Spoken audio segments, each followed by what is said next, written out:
من كان يظن بأن ذلك الطفل الصغير الذي ولد بإعاقة جسدية بارزة في قدميه، وكان حلم أهله وهو صغير أن يستطيع الوقوف والمشي فقط، بأن يصبح أعظم لاعبي كرة القدم على مر التاريخ، وكذلك يحرز بطولة كأس العالم ويتوج بأفضل لاعب في البطولة والهداف أيضا، فهذا المستحيل بعينه. ولكنه حدث ذلك. إنه البرازيلي إيمانويل فرانسيسكو دوس سانتوس، والملقب بجارينشا، والتي تعني باللغة البرتغالية الطائر الصغير، وأشهر جناح أيمن في تاريخ كرة القدم.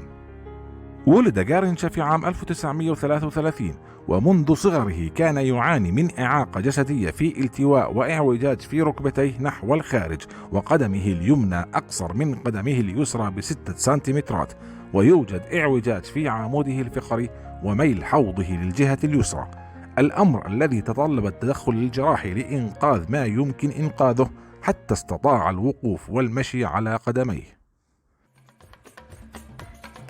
لكن مع كل هذه التشوهات الجسدية والتي تظهر في طريقة مشيه، لم تمنعه من أن يكون معجزة زمانه، حيث عشق كرة القدم منذ صغره، واستطاع مداعبة الكرة والركض بها بسرعة فائقة، بل والمراوغات أيضا،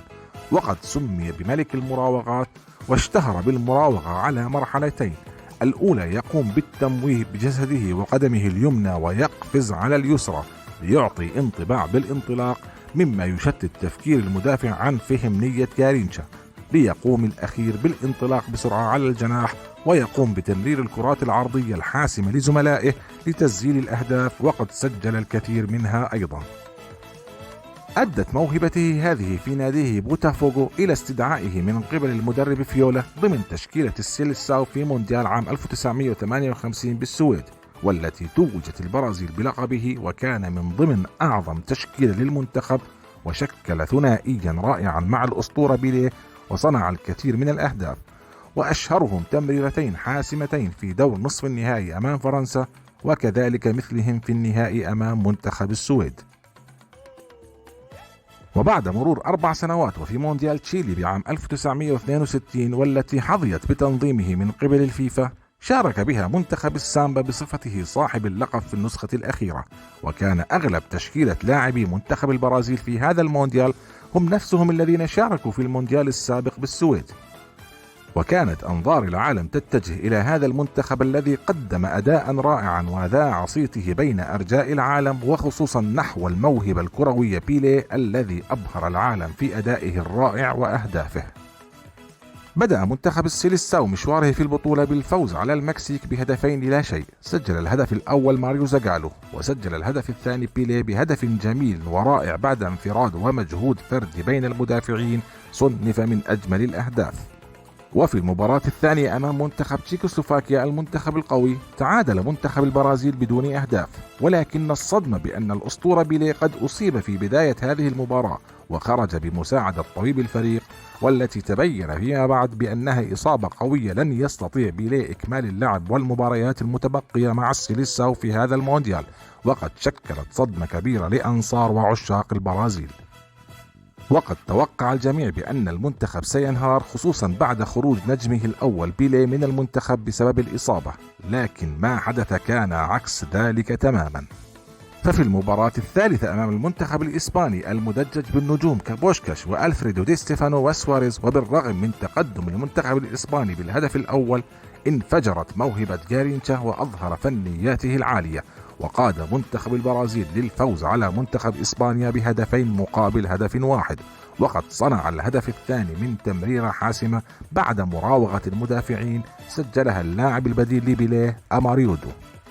وفي مباراة ربع النهائي أمام المنتخب الإنجليزي، وضع منتخب إنجلترا 3 مدافعين لمراقبة جارينشا، إلى أنهم لم يستطيعوا إيقافه، حيث تمكن من إحراز الهدف الأول برأسه، وسجل الهدف الثاني فافا، ليعود جارينشا بتسجيل الهدف الثالث من تسديدة قوية، وتفوز البرازيل ب3 أهداف مقابل هدف واحد لتتأهل لدور نصف النهائي. وفي مباراة نصف النهائي أمام البلد المضيف منتخب تشيلي، تألق جارينشا في هذه المباراة، وسجل الهدف الأول بتسديدة قوية صنف من أجمل الأهداف، وسجل أيضا الهدف الثاني برأسه، ويسجل فافا الهدف الثالث والرابع وتفوز البرازيل ب4 أهداف مقابل هدفين وتتأهل للمباراة النهائية لمقابلة منتخب تشيكوسلوفاكيا مجددا، والذي وصل للمباراة النهائية بعدما قدم أقوى العروض في البطولة. وفي يوم المباراة النهائية وعلى ملعب تشيلي الوطني بالعاصمة سانتياغو وبحضور 67 ألف متفرج وكان النجم بيليه من ضمن الحضور، تقدمت تشيكوسلوفاكيا بالدقيقة 15 بتسجيل الهدف الأول، لكن سرعان ما تدارك غارينشا ورفاقه التأخر وقلبوا الطاولة على المنتخب التشيكي بتسجيل 3 أهداف. سجل الهدف الأول أماريودو في الدقيقة 17، وفي الشوط الثاني سجل زيتو وفافا الهدف الثاني والثالث وتفوز البرازيل ب3 أهداف مقابل هدف واحد، وتتوج بلقب كأس العالم للمرة الثانية على التوالي، ولتفرض البرازيل سيطرتها مجددا على كرة القدم في العالم. وتوج غارينشا بأفضل لاعب في البطولة وهداف البطولة أيضا برصيد 4 أهداف متساويا بعدد الأهداف مع 5 لاعبين سجلوا نفس العدد من ضمنهم البرازيلي فافا. وقد أطلق على هذا المونديال مونديال غارينشا نظرا للأداء الرائع الذي قدمه والأهداف الحاسمة التي سجلها، وكذلك صنعه لتمريرات حاسمة سجل من خلالها أهداف. لا يختلف أحد على أن بيليه ملك كرة القدم والأسطورة على مر التاريخ، ولكن في حقيقة الأمر بيليه كان يلعب ضمن تشكيلة رائعة ساهمت في تألق موهبة بيليه الكروية، وبالأخص عندما كان يلعب بجانب غارينشا، حيث لم تخسر البرازيل أي مباراة عندما كان يلعب بيليه وغارينشا معا، وقد لعبا معا في 41 مباراة دون خسارة. لكن ما فعله غارينشا في مونديال 62 والفارق الذي أحدثه للسيليساو بعد إصابة بيليه كفيل بأن يطلق عليه أسطورة أخرى من البرازيل مثل بيليه، حتى أن البعض ذهب بالقول بأن غارينشا أفضل من بيليه، وكان أشهرهم تصريح الأسطورة الأرجنتيني مارادونا حين قال في إحدى المقابلات بأن سبب إحراز البرازيل لكأس العالم عامي 58 و62 كان بفضل غارينشا. ربما يقول البعض بأن مارادونا متحاملا بعض الشيء على بيليه نظرا للمنافسة الشديدة بينهم، ولكن ما أكد هذا الكلام هو بيليه نفسه في أحد اللقاءات التلفزيونية حين قال بأن البرازيل لم تكن لتحرز كأس العالم مرتين على التوالي لولا فضل غارينشا. لم يكن غارينشا يحب الظهور بالإعلام كثيرا، ولم يكن لديه هذا الاهتمام الكبير بأخبار نجوميته كما فعل بيليه، حيث كان إنسانا بسيطا ويملك عقل طفل صغير بحسب ما قال الأطباء النفسيين. وقد تراجع مستواه الرياضي والفني كثيرا بعد مونديال 62 بسبب لعنة الإصابات وإدمانه على التدخين والكحول والسهرات الليلية والتعرف على الفتيات، وقد تكون هذه من أهم الأسباب في عدم بروز نجوميته للعالم كبيليه. بالرغم من أنه شارك مع المنتخب البرازيلي في مونديال إنجلترا في عام 1966 وهو في عمر 33 وسجل هدف في المباراة الأولى هو وبيليه، وفازت البرازيل ب2-0 ضد بلغاريا، وكانت هذه آخر مباراة له مع بيليه في المنتخب، حيث خرج بيليه مصابا في هذه المباراة، وخرجت البرازيل من الدور الأول بعد خسارتها من المجر والبرتغال. اعتزل غارينشا بعدها اللعب في عام 1973 وساءت حالته الصحية والمادية كثيرا، وتوفي بعد 10 سنوات في عام 1983 عن عمر ناهز 50 عاما بعد صراع مع المرض،